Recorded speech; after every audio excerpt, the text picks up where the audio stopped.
Hey, what's up, comrades? Hope everyone's doing great. We're here to talk about And One Shall Surely Die, which is the next Alpha Flight arc. I think it's like the third one we've been doing or something. This one picks up right where we left off with Vindicator being captured by like a strange crew of individuals. So we have Lord, Hudson. What's her name? Miss Hudson is... I don't remember. Hudson's wife. Heather. That's what her name is. Heather, and she's with like the strange black-haired lady who's been like involved with like gathering the Gamma flight and all that stuff. And they're chit-chatting about where James is and all that stuff. And then this guy pops on the TV and he's like, "Hello, Heather, it's been a long time." And he's like, "No, Jerry Jackson. Oh no, after all, how could..." And then Jerry Jackson's like, "You betrayed me." And then he tells like this crazy story about how James worked for his company or something. Amcan petrochemical, and that they were working on this like robot body, like a Iron Man suit kind of situation, and then like stuff happened, and then he was eventually fired because James like took the suit and left, and then the guy like went off and his family like left him, and then he like ran out of money and he was gonna like kill himself, so he hung himself legit, and then it wakes up in the hospital with like brain damage, and that's why he's in a wheelchair and whatnot, and so he blames everything on James because he's kind of an asshole. And meanwhile, the whole time he's watching Guardian with like his suit that he like paid for or whatever, is like the old Captain America, and so he was just planning and scheming and planning and scheming and planning and scheming. And eventually he went to this Roxxon Corporation and he's like, "I will help you get this suit back, and then you give me all this money and do my stuff." And then that's where he met Delphine Courtney, who's this like black-haired lady, and then they like teamed up to get revenge, and it's been whoever knows how long. And he's like, "The death of James Hudson and the destruction of Alpha Flight is all I've ever wanted for." And then Heather runs off to like do something about it, and this lady just like chucks her across the room and then picks her up and gets some fan service. And then Heather, of course, is a baller, so she like scratches the lady's face and like pulls it off, and she's like, "Oh my gosh!" And then we pick up elsewhere with James Wait, no, it's not James. There's no way. It's James Hudson, right? Michael. That's what his name is. Mike. Sorry, it's like trying to remember. Michael, Two Youngsmen, and Snowbird, and they're like talking about the signal that went off to like help Alpha Flight and what they've been doing, and just kind of like hanging out and everything that's going on and whatnot. And then we skip back over to what's this guy's name? It's Sasquatch. It is anyway, him and Aurora are like shacking up, right? And so she comes flying in with this sexy swimsuit, and they like kiss, and he's like, "Hey, we gotta go, we got this thing, and I need you to carry me." So I put this like crazy suit together, and she's like, "Okay, this is boring though." And he's like, "Come on, baby." And she's like, all right. And so she picks him up and they fly off, and he's got this like great, like so ridiculous, but it's so she can go like supersonic fast, and Aurora continues to be a super hot babe. And then we go Pug. He's just like meditating in his room with like some meditation stuff in like Toronto or wherever he's at. Yeah, I think he's in Toronto. He gets a signal. He's like, "All right, time to go." And so he bounces off. He sees North Star, and he's like, "Hey, brother, can I come with you?" And North Star's like, "Yes, we may go together." And Peg like figures out that there's some stuff going on with him and his sister, but they fly off. And then The Last of Us, we head to like the Atlantic Ocean, and there is last of them, Namor, who's swimming around with Mariana. And Mariana is the girl, we haven't seen her in a long time. She's the fish lady who's from like an alien planet, right? Anyway, they're like making out, and they're clearly like banging, but her amulet, that is like the thing that allows communication with Alpha Flight, is just like dangling somewhere, not being attended to. So everyone else shows up, they chat. Aurora and North Star are like, they get into it, and then Sasquatch like gets into it as like Aurora's like White Knight and whatnot, and then he gets shoved, and then he turns into Sasquatch, and he picks up North Star, and they start fighting, and then Sasquatch kind of goes like berserk because Pug hits him so he doesn't destroy North Star, and then he's like smashing around, and then Shaman's got to like hold him down, and then North Star hits him some more, and then Snowbird is like, gets North Star to cut it out so that Aurora can go talk to and like soothe the savage beasts, like Beauty and the Beast kind of situation, and so she's able to do that. And finally Sasquatch comes down and he apologizes for everything. And so it's like, all right, cool. So finally Shaman uses like one of his powers, which I guess is a teleportation, and they teleport right into the middle of the battle that's going on between Guardian and like Gamma Flight, and then they all roll up. So in this battle we have like Wild Child, we got like Flashback, who's the guy who can like summon a bunch of himself, we got like the Mind Guy, we got Box or whatever, and then we got like Lady who reflects things. I can't remember what her name is, and it's not important. Anyway, so they're fighting. James is getting overwhelmed. Aurora hops in. She gets slashed by North Star, and then Snowbird hops in, and then she gets banged by like Big Lady, and then Shaman uses his power to hold her down, and then she tries to help Snowbird, but Snowbird has some sort of like crazy curse where she's like getting super old or something, and then like crazy brain guy, what's his name?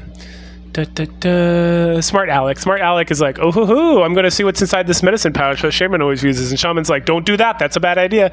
And then we get this whole story about how, like, when Shaman got, all the way back when he, denied his ancestry and then went back and got it. And then he, like, was told, hey, whatever you do, don't look inside the medicine pouch. Just, like, what you need, you reach in there and you get it. If you look in there, it might be bad for you. And Smart Alec's like, I'm going to look. And Michael T. Youngman's like, no, look. And then Smart Alec looks in there and he just freezes and becomes paralyzed. Because, like, what does it say? Let's see. And now as the last dwindling spark of sanity flickers out for an instant, Smart Alec knows why. His grandfather told him never to look in there. Box is fighting with Sasquatch and he's tossing him around. Remember, Box is like the wheelchair guy who's like he's got like his own power suit. And so they're fight. Wild Child is still going at it with Aurora, so we get more of her sexiness. And then North Star goes to like defend his sister. Meanwhile, Heather is like, what was so scary about this like Courtney chick is that she's a robot. And then she's just like, nopes out of there. She's like, whatever, robot, get out of here. And she leaves. And then Heather's like, what the fuck? And so then she follows after her. Vindicator gets some help from Pug, and so they take care of like the multiplying man or future man, or I can't remember what his name is there. And then Guardian and Box start fighting. They're punch, and fight. And then he's like, I can't believe you do this, Box. And then he's like, I'm not Box, I'm Jackson. Oh, what? So the wheelchair guy's inside the machine, right? Because Box would never turn on his friends like that. And so they're fighting. And then James like blasts the shit out of the robot. And then, so Jackson's not actually in there. He's got like a VR headset, but he gets like brain buzz because of the way, because Box taught Guardian how his machine works, so he could like blast it real good. And so then we see him like losing his mind, and the robot chick's there, and then Box is on the ground. He's like, haha, suck it. And then Guardian's like all beat the crap out of him, and he's like, his suit's like all torn up, and he's like starting to take it off. And there's something about, like, there's a bomb or something. I better disconnect my power. Because the power pack's going to blow up any minute now because it's gotten damaged. So he's taking off and you get this fun countdown where, like, every scene is, like, a different countdown of the battery. And then at the last second, Heather, like, runs in the room where he's at. And she's like, Mac. And he's like, Heather. And then he, like, blows up and burns away to, like, a fiery crisp. And Heather's like, no. So we pick up with issue number 13, which is called Nightmare. And we see everybody really sad. They're at the gravestone of James McDonald Hudson. And like they're all comforting Heather, and then Heather's just kind of by herself crying and whatnot after everyone leaves. And then we see Wolverine there, and Wolverine walks up, and then we see the grave of James McDonald bursts open, and then like a fiery beast like hops out, and then Wolverine goes to like fight him, and they're fight, and then Heather's like running away, and she breaks her glasses, and then oh no, the fiery monster comes, and then she wakes up. It's all a dream, right? She's in a house with Michael T. Youngman. He's trying to take care of her. Pug's there as well. They're probably just in like a hotel or something. Let's see. Motor Lodge. That's what it says in Ottawa. So they're all hanging out, taking care of Heather. Well, Pug and it's not Pug. What's his name? I think it is Pug. His real name's like Judd. He's supposed to be like white trashy, and he is. But and so Michael and Judd are like taking care of Heather, and they're talking about everything that's going on since Guardian's death. And it comes up a little bit that Pug's like got a crush on Heather, you know, because everyone does obviously, and just talking about what's going on there and what Michael's doing and everything that's going on with that. They then talk a little bit about Smart Alec, and he's still paralyzed, and he's like standing in the corner of the room.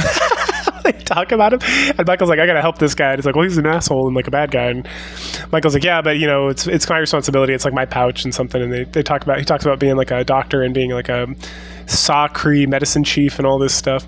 Meanwhile, over on like the hill, Heather and Pug are in a meeting with like one of these minister guys who was like running Department H, and even though Department H was like gotten rid of and all that stuff, like he was still kind of taking care of him. We get like a recap of the last issue, but essentially like they can't do anything for Heather. Like she has no place to live, she has no money, no income.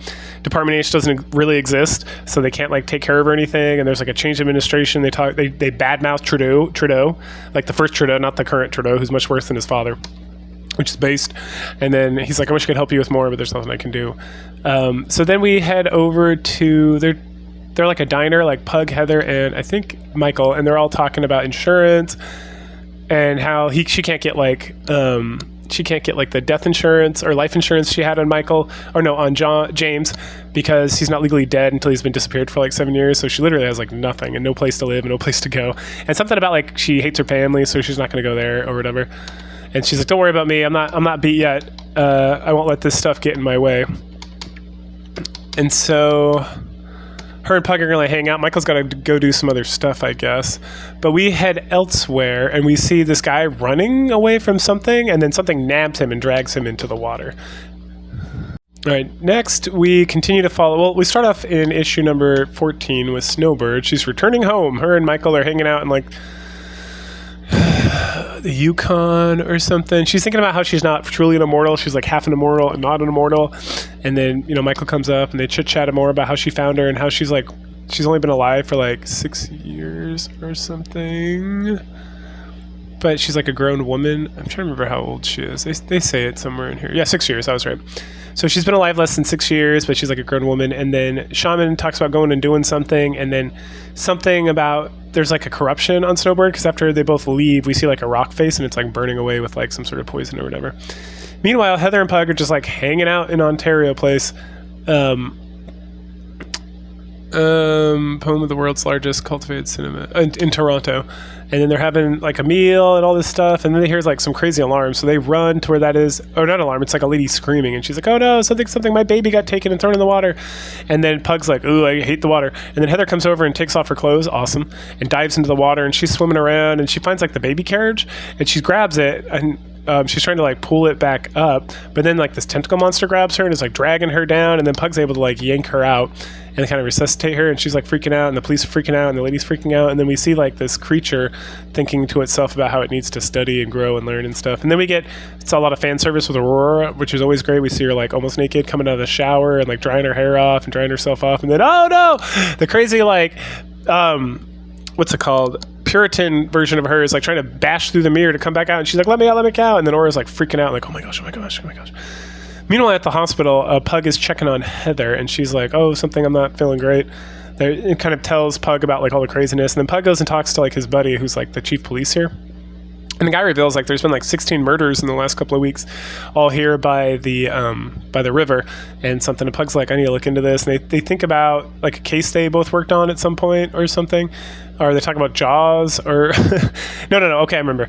The police chief guy's like, oh yeah, all we get is like these crazy remains, and the guy compared it to Jaws. That's what it was. And so then Pug's like, let me think about it some more. Alpha Flight's not really in existence anymore. We'll see what I can do. We then hop and skip back over to the Atlantic Ocean, deep down inside, where Mariana's got a sexy new outfit, and Mariner, Namor. Okay, yeah, I got it. They're like chit-chatting about how he wants to marry her. He's like, I've chosen you to be my consort. And she's like, I don't know. I need some time to think about it. And then there's like a minister comes in, and it's like something about like an alliance or it's going to the United Nations or something. And some Mariner's like, no, I got to go check on my girl. You take care of that. Because she finally got like the call from Alpha Flight. And so she hops up to where Pug is, and they have like a conversation about everything that's going on. He's like, you're looking good, kid. And then they chat, and they chat about the alien world and like her people and all this stuff and what's going on here and whatnot and what happened to everybody. And he catches up. She's like, oh no, it's so horrible. We then skip over to this like Native American lady who's like digging up somewhere. She's like in Calgary, it says, yeah. And all of a sudden she finds this skull, and when she gets close to the skull, it like comes alive, and it's like, revenge!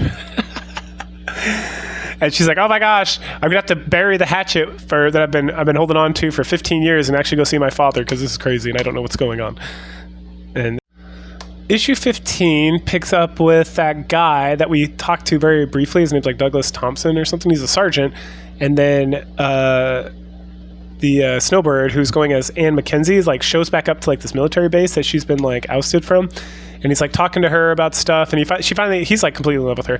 And so she reveals to him that she's actually Snowbird, and they chit chat about that and talk about that, and he like confesses his love and all that stuff. And she's like, oh, I don't know what to do. Meanwhile, back in Toronto, Mariana's about to go inside and see what she can find out. So she heads down into the depths, and she's using like all her stuff to like track down what's going on, because this might be another creature like her that came down here, and instead of being adopted by like a kindly old fish woman, this person was raised by like octopus monsters or something. So she's going. She finds an area, and she's like, oh no. Meanwhile, back with Aurora, she's like freaking out, and she's looking at herself in the mirror, and she's like, that's it, I'm going to cut my hair. And it's like, okay. So then Mariana, back with Puggy's waiting for Mariana, and she pops out of the water, and she looks pissed because she's like changed somehow.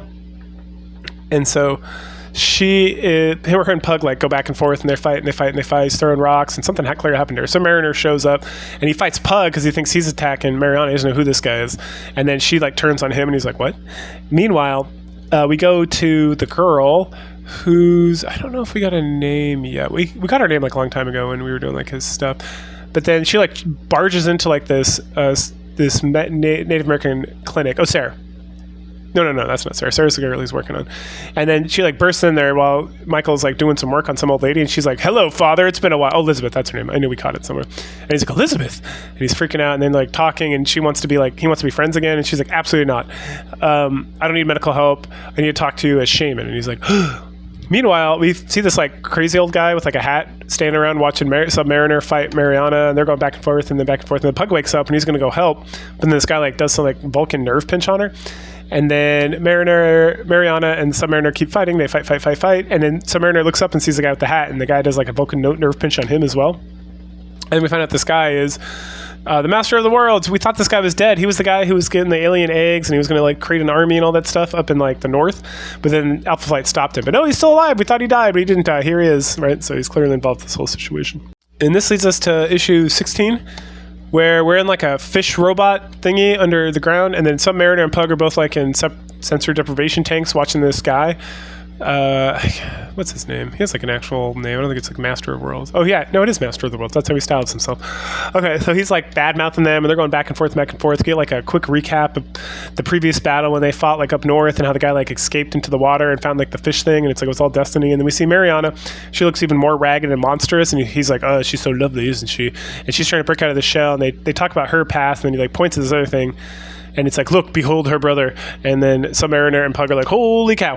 We then flip on over to Saskatchewan, where Box is like working on his design, and then some jabron, some big like meathead comes rolling in, is smoking, and he's like, "What's up?" And the guy's like, "I'm Box," and he's like, "What's up, Box?" And he's like, this guy's gonna help him with like building stuff or doing something.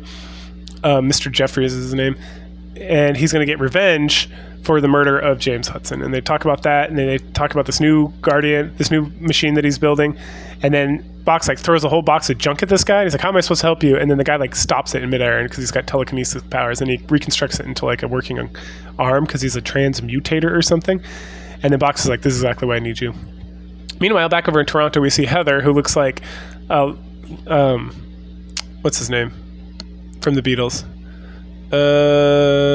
The one with the long hair. Anyway, instead of an actual woman. So Alpha Flight's like quality goes all over the place. Like she looks so bad in this. And then she's freaking out and trying to stand up, and her legs are all jacked up from like the octopus monster. And then Wolverine rolls in, and so he grabs her, and they chit chat, and he puts her down, and they're talking about whatever. It's not really that important in this episode. And then we see like there's like this crazy tentacle like fish baby monster thingy that's like the other creature that's like Mariana, and that's what that person's become because that's who they like assign themselves to. And so they get put in the same chamber so they can like fight or whatever. And at some point Pug like figures out how to like break out of this machine, or he like fakes his own death so that the guy's like, "Oh, he's dead, whatever, what are you gonna do about it?" And then Pug's like, "Ta-da!" And he breaks out, and then he opens up Submariner so Submariner can get out, and then he pulls the helmet off, the Master of the Worlds, and chucks it like Pug does at the window to like the front-facing window to the fish ship submarine thing they're in, smashing it so that it starts to crack open. And then Namor's like, not at the window for Mariana. And so then Submariner like cracks it open, and then Mariana gets out, and the guy's like, "Oh," he's all burnt up on his face, and he's like, "I will destroy you. I have control link, something." And so Submariner starts like fighting with Mariana, and then, "How are you going to control that crazy monster? You can't." And then it starts attacking everybody, and then the ship's getting like destroyed by like the other monster, and Mariana's still like acting a fool. So Namor like chucks her, and then grabs Pug and like swims out of there, and there's like a huge explosion and everything. And then it says 6 hours later, Pug's just like chilling on the side of the water, and then Submariner comes back out, and he's he like has a good cry because Mariana's dead and she's gone forever, and he thought she'd be able to escape, but she can't. And then Pug like rubs his back and is like, "It's okay, big guy. I know it's rough, life's rough, it's awful, but you know, something." And then Submariner's like, "I know she survived, but she's avoiding me." And And then Pug's like, yeah, don't worry, you'll see her when she's good and ready. And he's like, all right, Puck, you're right. I'm not as sad anymore because I'm assured she's alive. And so then he takes off this little like feet wing or whatever. And then Mariana like comes back out and she's all crying. And it's like, oh, how long did you know I was here? Because Pug's like, you can come out now. He's gone. And he's like, oh, I knew the whole time. And she's like, oh, I felt so bad. I'm like a monster. And he saw me as a monster. And I don't want to be a monster. And I don't know what to do. And I wanted to be open. And I wanted to kill and maim and destroy. And it was biologic, and that thing was awful. It was like my mate, and I hated it, and all this stuff. And she's like, I'm not fit for human companionship, and I need to be from Alpha Flight. And then Pug's like, well, we're always going to be here for you. And then, you know, she gets real sad and talks about being a monster, and then that's the end. That's the end of the arc. So it's super sad. Alpha Flight's like in a hot mess. Like, who knows what's going to happen after this? I don't, because I never followed Alpha Flight before. But it's good. I kind of wish I had, because it's actually not bad. It's not poorly written. I mean, it could be drawn a lot better. Like, some of it's kind of sexy, but some of it's kind of like, yeah. But yeah, good times. I'm enjoying myself. So go ahead, like, share, subscribe, comment, and I will catch you guys later. Bye.